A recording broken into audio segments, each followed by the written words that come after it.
2016 നമ്മുടെ കടം എത്രയായിരുന്നു? നമ്മുടെ പൊതുക്കടം, സംസ്ഥാനത്തിൻ്റെ പൊതുക്കടം. അതിനു മുൻപ് ശ്രീ VS 2011 അധികാരം ഒഴിയുമ്പോൾ, ഞാൻ അങ്ങോട്ട് പുറകോട്ട് പോകുന്നില്ല, സഖാവ് VS അധികാരം ഒഴിയുമ്പോൾ കേരളത്തിൻ്റെ പൊതുക്കടം, ഞാനല്ല പറയുന്നത്, നിയമസഭാ രേഖകളാണ്, 78,000 കോടി. ഇപ്പോഴും 5 വർഷം ഇരട്ടിക്കുന്നുണ്ട്.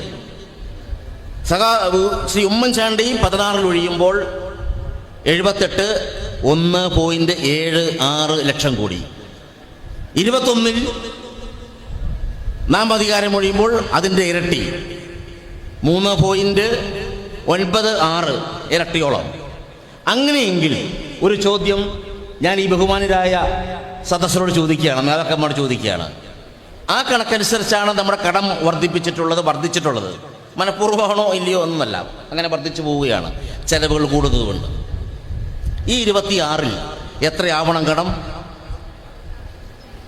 ഞാൻ സൗകര്യപൂർവ്വം റൗണ്ട് ചെയ്യുകയാണ്. 3 ലക്ഷം എന്നുള്ളത്, 3 ലക്ഷത്തിൻ്റെ കടം, 3 ലക്ഷം കോടി, 3 ലക്ഷം കോടിയുടെ കടം 6 ലക്ഷം കോടി ആവേണ്ടതാണ്. 6 ലക്ഷം കോടി ആവേണ്ടതാണ്. പക്ഷെ 4,35,000 കോടി രൂപ മാത്രമേ 2026 നമ്മുടെ പൊതുക്കടമുള്ളൂ എന്നതാണ് നമ്മെ സംബന്ധിച്ച് അഭിമാനകരമായ കാര്യം. എങ്ങനെ സാധിക്കുന്നു? അതിനിടയിൽ 4 ലക്ഷം വീടുകൾ തീർത്തിട്ടുണ്ട്. 4,86,000, ഇപ്പോൾ 5,10,000. അതിൽ 4 ലക്ഷം രൂപയാണ് കൊടുക്കുന്നത്. അപ്പോൾ ഇവിടെ വേറൊരു മലയാളം തിരിച്ചറിയാനാവാത്ത ഒരാൾ ജാഥയുമായി വരും. ആ ജാഥയിൽ പറയും, ആ വീടുകളുടെ പണം മുഴുവൻ നമ്മുടെയാണ്, അദ്ദേഹത്തിൻ്റെ പടവും വെക്കണം എന്നാണ് വാൽക്കഷണം, പടവും വെക്കണം. പക്ഷെ നിങ്ങളറിയുക, 75,000 രൂപ മാത്രമേ ഒരു വീടിന് അവർ നൽകുന്നുള്ളൂ. ആര്? അത് പലപ്പോഴും തരുന്നില്ല എന്നുള്ളതും നമുക്കെല്ലാവർക്കും അറിയാം. ഏത് ഈ IAY ആവാസ് യോജന പദ്ധതി പ്രകാരമായാലും ലൈഫ് മിഷൻ പദ്ധതിയിലൂടെ കേരളത്തിൻ്റെ വിവിധ മേഖലകളിൽ കൊടുത്തു വന്നിട്ടുള്ളതായ വീടുകൾക്ക് കേന്ദ്രത്തിൻ്റെ വിഹിതം കേവലം 75,000. 3.5 ലക്ഷമാരുടെയാണ് നമ്മുടെ. 3.5 ലക്ഷം ഗുണം ഒരു 5 ലക്ഷം കൂട്ടിക്കേ സാറേ. 5 ലക്ഷം ഗുണം 3.5 ലക്ഷം കൂട്ടിക്കേ. 3.25 ലക്ഷമാണല്ലോ 77,000 കിഴിച്ചിട്ട് കേന്ദ്രത്തിൻ്റെ. അതുകൂടി ഇപ്പം നമ്മൾ കൊടുക്കുകയാണ്.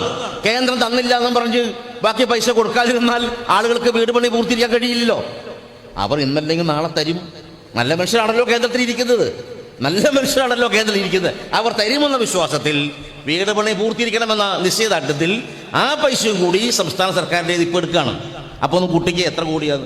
എൻ്റെ ഭാഷയിൽ 5 × 4 20,000 കോടി എന്നാണ്. 20,000 കോടി എന്നാണ്. ഇത് ഇങ്ങനെ പല 20,000 കോടി ഉറുപ്പിക ഈ പ്രളയത്തെയും കോവിഡിനെയും എല്ലാം മറികടന്ന് 21-26 നടപ്പാക്കിയിട്ട് പോലും